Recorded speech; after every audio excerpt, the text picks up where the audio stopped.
Hi అండి. ఇప్పుడు నేను ప్రస్తుతానికి ప్రకాశం డిస్టిక్ మార్కాపురం దగ్గర ఒక పల్లెటూరులో ఉన్నాను. ఇక్కడికి వచ్చాను. మా మామయ్య వాళ్ళ అబ్బాయి ఇక్కడ వ్యవసాయం చేస్తుండు. లా చదువుకొని వ్యవసాయం అంటే ఇంట్రెస్ట్ తోటి వ్యవసాయం చేస్తున్నాడు. మొత్తం ఎన్ని ఎకరాలు ఇది? 2.5 acres మొక్కజొన్న. ఓకే. 2 acres paddy. ప్యాడీ అంటే రైసా? ఇప్పుడు మొత్తం 2.5 acres మొక్కజొన్న వేసాను. మొక్కజొన్నకి ఎంత ఖర్చు వచ్చింది అంటే మామూలుగా? మనకి ఇది వచ్చేసి కంపెనీ వాళ్ళే ఇస్తారు సీడ్స్. పెస్టిసైడ్స్ కూడా కంపెనీ వాళ్ళే ఇస్తారు. ఓకే. జస్ట్ మనం ఏంటంటే వర్కర్స్ని పెట్టుకోవాలి, ప్లస్ ఏదైనా అగ్రికల్చర్కి సంబంధించి మనకు ఇది అరకలు, ట్రాక్టర్ దున్నడం ఆ ఖర్చులు మనమే పెట్టుకోవాలి. మిగతాదంతా కంపెనీ వాళ్ళే చూసుకుంటారు. కంపెనీ అంటే ఏ కంపెనీ?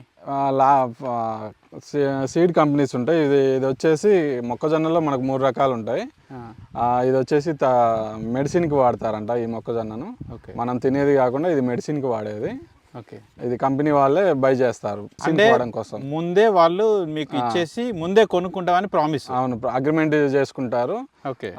ఫైనల్గా 1 ton వచ్చేసి 30,000 ప్రకారం వాళ్ళు అగ్రిమెంట్ చేసుకొని మనకు సీడ్ ఇస్తారు. సరే, ఇప్పుడు ఈ కూలీలకి వాటికి మొత్తం దానికి ఎంత ఖర్చు వస్తుంది? ఫైనల్గా నీకు అయిపోయినాక ఎంత మిగులుతుంది? ఎన్ని రోజులు టైం పడుతుంది? ఫస్ట్ ఎన్ని రోజులు టైం పడుతుంది? ఇది వచ్చేసి పంట మనకు చేతికి రావడానికి 140 days పడుతుంది. ఓకే. ఎకరాకు వచ్చేసి దగ్గర 15 నుంచి 20,000 ఖర్చు వస్తుంది. 20,000, 15 నుంచి 20. మరి ఎకరాకి ఎంత అవుట్పుట్ వస్తుంది? అవుట్పుట్ వచ్చేసి ఎకరాకు 4 టన్నులు వస్తుంది. 4 టన్నులు అంటే టన్ను 30,000 చొప్పున వాళ్ళు తీసుకెళ్తారు. 4 టన్నుల 4 ముళ్ళ 12,000, 1,20,000. ఎకరానికి వచ్చేసి మనకి 20 నుంచి 30,000 ఖర్చు వచ్చింది. మొత్తం అయిపోయేసరికి, మొత్తం కంప్లీట్ అయ్యేసరికి, మొత్తం ఎక్స్పోర్ట్ కానీ అంతా కానీ పోయడం కానీ మొత్తం అదంతా కలిపి 30,000 దానికి ఖర్చు వస్తుంది. అంటే దాదాపుగా 80,000-90,000 మిగులుతుంది. అవును, దీని మొత్తం పోను. ఒక లాయర్ అయ్యి ఉండి ఇలాంటి వ్యవసాయం చేస్తున్నాడంటే we should appreciate him.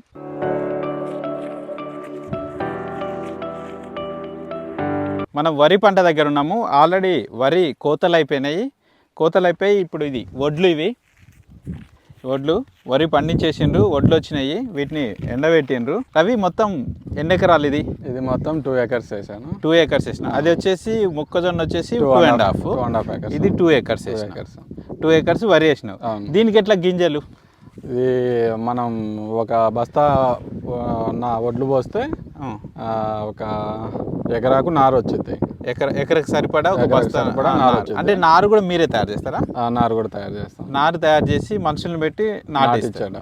Okay. నారు పోసిన ఒక 40 daysకి పీకేసి మళ్ళీ నాటించుకోవాలి. పీకేసి వరుసగా పంటలాగా నాటించుకోవాలి. ఓకే. ఇప్పుడు ఆ నారుకి సంబంధించి ఎంత ఇన్వెస్ట్మెంట్ అవుతుంది? ఈ వరిలో వచ్చేసి పెద్ద ఆదాయం ఏమి ఉండదు. జస్ట్ మనం ఏంటంటే ఇంట్లో వాడుకోవడం కోసం సరిపోదు. 2 ఎకరాలు అయితే ఇంట్లో వాడుకొని మీరు ఒక 6-7 members ఇంట్లో వరకు సరిపోతుంది 1 yearకి.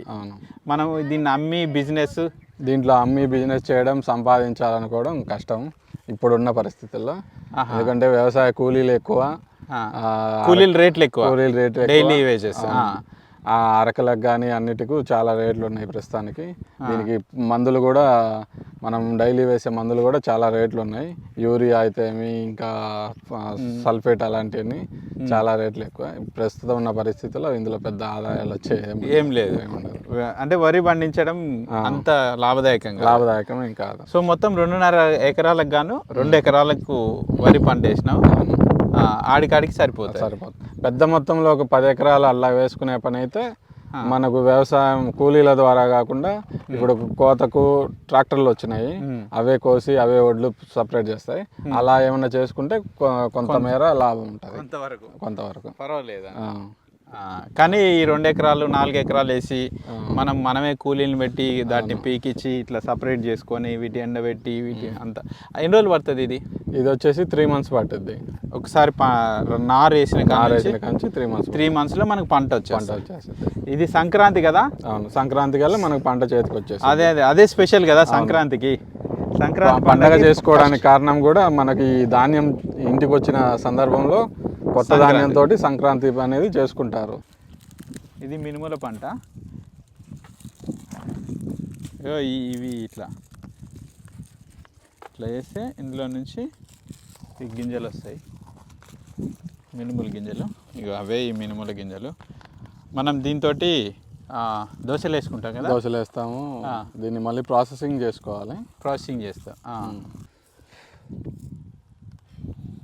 సో ఇంత ఎండలో ఇంత కష్టపడితే కానీ ఇట్లాంటి పంటలు రావు. ఈ పంటలు వీళ్ళు కష్టపడి పండిస్తే మన ప్లేట్లకు వస్తున్నాయి ఇవన్నీ.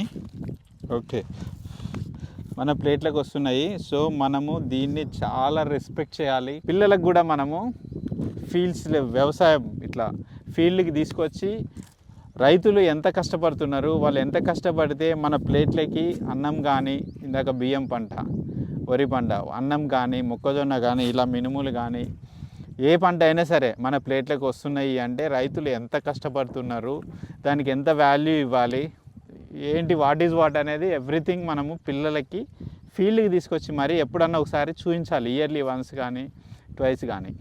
అది చాలా ఇంపార్టెంట్.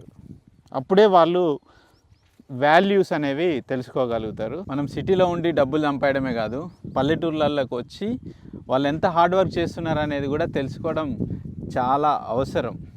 తెలుసుకొని మన పిల్లలకు కూడా బాగా చెప్పాలి, నేర్పియాలి. అది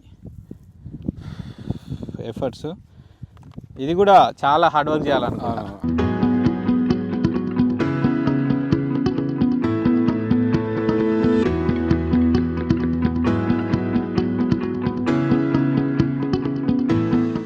ఇది పొగాకు చెట్టు. ఈ ఆకుని తీసుకొచ్చి కట్ చేసి ఎండబెడతారు. ఎండబెట్టిన తర్వాత ఎట్లయితుందో చూద్దాము. ఇగో ఇలా అవుతుంది.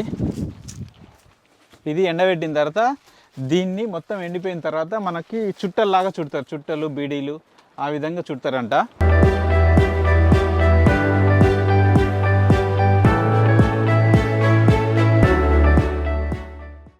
సో ఇది మనకి పొగాకు పంట. ఇది కూడా వ్యవసాయం చేస్తారు. ఇది కూడా ఒక పంట. మొక్కజొన్న, వరి అయితే ఎలా చేస్తారో ఇది కూడా ఒక పంటలా చేసి దీన్ని కూడా ఒక రైతే పండిస్తాడు. దాని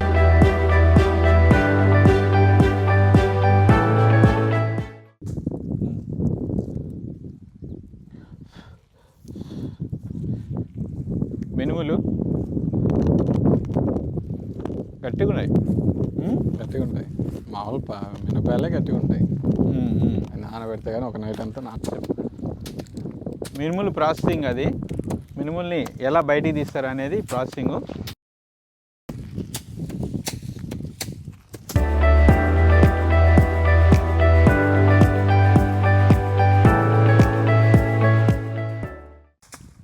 మినుముల ప్రాసెసింగ్. ఈ మినుములు తీయడానికి ఉదయం నుంచి సాయంత్రం వరకు కూడా వాళ్ళు అలా కొట్టి దాంట్లో నుంచి మినుముల్ని బయటికి తీస్తారు. ఎంత హార్డ్ వర్క్ చూడండి. సో అంత కష్టపడితే కానీ వాళ్ళ ప్లేట్లకి అన్నం రాదు. సో అది మనం వరి పంట కోసిన తర్వాత వరి వడ్లని ఇలా ఎండబెడతాము. ఎండబెట్టిన తర్వాత దానికి ఒక మనిషి కాపలా ఉండాలి, ఆ పంట ఏడికి పోకుండా. ఇట్లా మంచం వేసుకొని ఆ కాపలాగా కూర్చుంటూనే ఉండాలి. అది ఎంత హార్డ్ అనేది యూ కెన్ ఇమాజిన్. మనము ఒక అరగంట సినిమా లేట్ అయితే వెయిట్ చేయలేము. అలాంటిది పంట కోసము రోజులు, నెలల తరబడి కూడా ఈ రైతులు వెయిట్ చేస్తుంటారు. మనం చెప్పలేకపోతున్నా.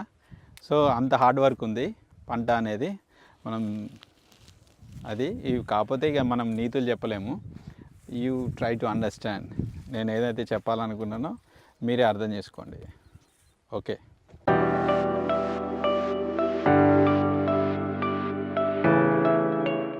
సో ఇలా వ్యవసాయం చేస్తుంటారు. మనకి వరి పంట అయితే పెద్ద లాభదాయకం అయితే ఏం కాదు ఈ కొన్ని ఏరియాలలో, అయినా కానీ వేస్తుంటారు. ఒకవేళ ఇన్ కేస్ ఏదైనా ఫ్లడ్స్ వచ్చి లేదంటే వాటర్ సరిపోక కూలీలు సరైన టయానికి దొరక్క ఇవన్నీ ప్రాబ్లమ్స్ వస్తే మొత్తం లాస్ అవుతారు.